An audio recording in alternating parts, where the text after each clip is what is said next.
আজকে দেখাবো আর কে অটোমোবাইল একটা ভিডিও আবারও আপনাদের দিচ্ছি লাভলু ব্লগারের পক্ষ থেকে স্বাগতম। তো চলুন দর্শক বিন্দুরা, আর কে অটোমোবাইলস এর যে কোনটা থেকে কোন পাশ থেকে শুরু করবেন? আমরা এই পাশ থেকে শুরু করতে পারি। প্রাডো প্রাডো এটা আমাদের 2003-এর মডেল, 5-এর রেজিস্ট্রেশন। এই গাড়িটার সানরুফ আছে, ফুললি লোডেড গাড়ি, 7 সিটার গাড়ি। হ্যাঁ, এটা আমাদের প্রাইস 28 লক্ষ টাকা। আমরা এটা খুবই সুন্দর compact SUV, high ground clearance ভালো এবং কম্প্যাক্ট এসইউভি, খুব দেখতে খুবই সুন্দর, রেড ওয়াইন কালার। ঠিক আছে, এটা কত সিটের গাড়ি? এটা 2700 সিসি গাড়ি। আর কত সিটের গাড়ি এটা? এটা 7 সিটার। আচ্ছা আচ্ছা, হ্যাঁ, 7 সিটার গাড়ি।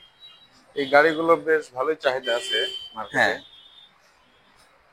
আচ্ছা আচ্ছা, তারপরে যে পাশে যে ছোট গাড়িটা দেখতেছি, এটা হচ্ছে এক্সিও এক্সিও রিকন্ডিশন, 2015 মডেল যদিও গাড়িটার। জি, একটু ভিতরে যান। হুম। এটা হচ্ছে টয়োটা এক্সিও 2015 মডেল হাইব্রিড। এটাও 4 পয়েন্টের গাড়ি। এটা মাইলেজ হচ্ছে 1,04,000 কিলোমিটার চলা। এটা আমরা ফিক্সড ছাড়বো হচ্ছে 16,50,000 টাকা ফিক্সড এই গাড়িটা।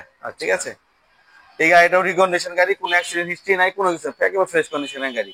কেউ যদি নিতে চান তাহলে নিতে পারেন, ইনশাল্লাহ আশা করি গাড়িটা ভালো হবে। ঠিক আছে।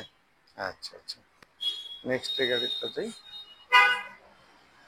এটা দেখো। হ্যাঁ, এটা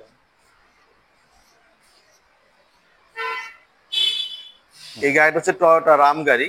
এটা 2006-এর মডেল, 28 রেজিস্ট্রেশন গাড়িটা। এবং এটার মাইলেজ হচ্ছে 94,000 কিলোমিটার চলা। এটা আমাদের আস্কিং প্রাইস হচ্ছে 11 লক্ষ টাকা। ঠিক আছে, এটা কোনো অ্যাক্সিডেন্ট হিস্ট্রি নেই। তার মানে আপনাদের যতগুলো গাড়ি যেগুলো আছে কোনো অ্যাক্সিডেন্ট হিস্ট্রি নাই, আমাদের কোনো অ্যাক্সিডেন্ট হিস্ট্রি নাই। আপনি দেখে চেক করে যখন হবে তখনই আপনি নেবেন, সমস্যা নেই।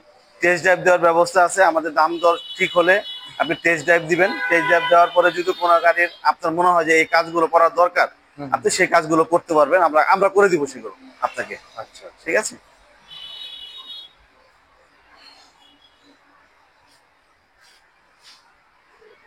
এটা হচ্ছে টয়োটা প্রিমিও। এটা 2014 মডেল, রেজিস্ট্রেশন 2018। এই গাড়িটা 71,000 কিলোমিটার চলা মাত্র। ঠিক আছে, এই গাড়িটা আমাদের আস্কিং প্রাইস রেখেছি 25 লক্ষ টাকা। এই গাড়িটার কোনো অ্যাক্সিডেন্ট হিস্ট্রি নাই এবং সম্পূর্ণ তেলে চলা গাড়ি, এলপিজি বা মাইলেজ সিএনজি কোনো কিরকম কিছু দেয় করা এটা? হয়নি।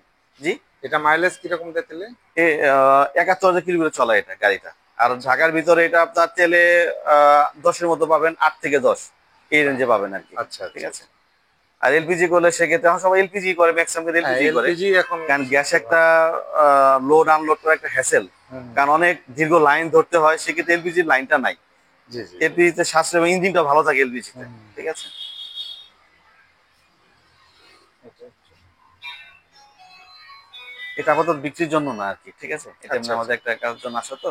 এটা আচ্ছা আচ্ছা, ওটা কি আমরা বিক্রি হয়ে গেছে না? হ্যাঁ হ্যাঁ, বিক্রি হয়ে আচ্ছা, গেছে এটা। দর্শক বন্ধুরা, এই গাড়িটা বিক্রি হয়ে গেছে, তাই আর আপনাদেরকে ওটা দেখালাম না।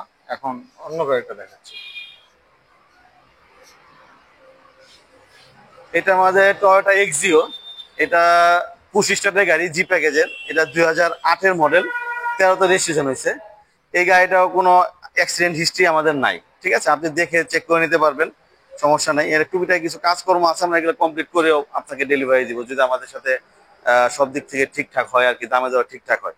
এবং প্রত্যেকটা গাড়ির ক্ষেত্রে একটা জিনিস আমি বলবো, সেটা হচ্ছে যে আপনার সাথে আমাদের দাম নেগোশিয়েট করার পরে যে ফাইনাল প্রাইসটা আসবে, আসার পর আপনাকে টেস্ট ড্রাইভ দেওয়ার ব্যবস্থা আছে। আপনি টেস্ট ড্রাইভ দিবেন, দেওয়ার পর যদি মনে করেন যে হ্যাঁ আমার এই কাজগুলো আমার করতে হবে, আমরা ওই কাজগুলো আপনাকে করে দিব, করে কমপ্লিট অবস্থা আপনাকে ডেলিভারি দিব। ঠিক আছে, এই হচ্ছে মোটামুটি আমাদের দিক থেকে সর্বোচ্চটা বলা আর কি। ঠিক আছে। আচ্ছা আচ্ছা, জি, না, ঠিক কথাই বলছেন। এগুলো এইভাবেই বিক্রি করা উচিত, বিক্রি মাঝে স্বচ্ছতা থাকা উচিত। অবশ্যই, কারণ ব্যবসা তার একদিনের না, ব্যবসা করতে বসছি দীর্ঘদিনের জন্য। যদি একটু সাপোর্ট আমরা না দিই তাহলে আমাদের কাছেও খারাপ লাগবে। এইগুলো আপনার যে যে কন্ডিশন বললেন, জি, সেই কন্ডিশন গুলো তো আশা করি সব ঠিক, কেনার আগে চেক আপ করে নিতে পারবে, সেই অবশ্যই, সুবিধা তাদেরকে আমি দিচ্ছি। এতে আপনার কোনো আপত্তি নেই তো? কোনো আপত্তি নেই। টেস্ট আপনি যেখান থেকে করেন সেখান থেকে করাতে পারেন, কোনো সমস্যা নেই। এই ব্যাপারে আমাদের কোনো দ্বিমত নাই, থাকার কথাও না। কারণ ব্যবসা করতে বসছি, দ্বিমত থাকলে সমস্যা। জি জি, না, থ্যাংক ইউ, আপনার কথাগুলো খুবই ভালো লাগে। থেকে কিনুক, আগে গাড়ির টেস্ট করা দরকার যে গাড়ির ওভারঅল কন্ডিশনটা কেমন, কন্ডিশন দেখে বুঝে তারপর উনি পারচেস করলেন। কারণ এত লক্ষ টাকা দিয়ে একটা জিনিস কিনবেন উনি, অবশ্যই তো যাচাই বাছাই করার দরকার অবশ্যই আছে। জি এটা আমি করলেও কিনতাম, জি জি আমি কিনতে গেলেও আমি এই জিনিসটা আমিও যাচাই করতাম, কেন করবো না, এটা আমার তো অধিকার, জি অবশ্যই। কারণ টাকাটা তো আমার, ঠিক আছে। জি অবশ্যই। অটোমোবাইলস থেকে এখন গাড়ি দেখালাম, তো আপনার চ্যানেলটির সাথেই থাকুন, সাবস্ক্রাইব করুন, ফলো করুন, তারপর শেয়ার করুন, লাইক করুন এবং আপনার মূল্যবান মতামতটি দিতে কখনো ভুল করবেন না।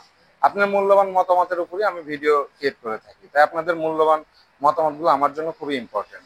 আর একটা সাবস্ক্রাইব হতে পারে আমার চ্যানেলের সামনে এগিয়ে যাওয়ার অনেক বড় একটা অনুপ্রেরণা। থ্যাংক ইউ, দেখা হবে নেক্সট একটা ভিডিওতে। আসসালামু আলাইকুম।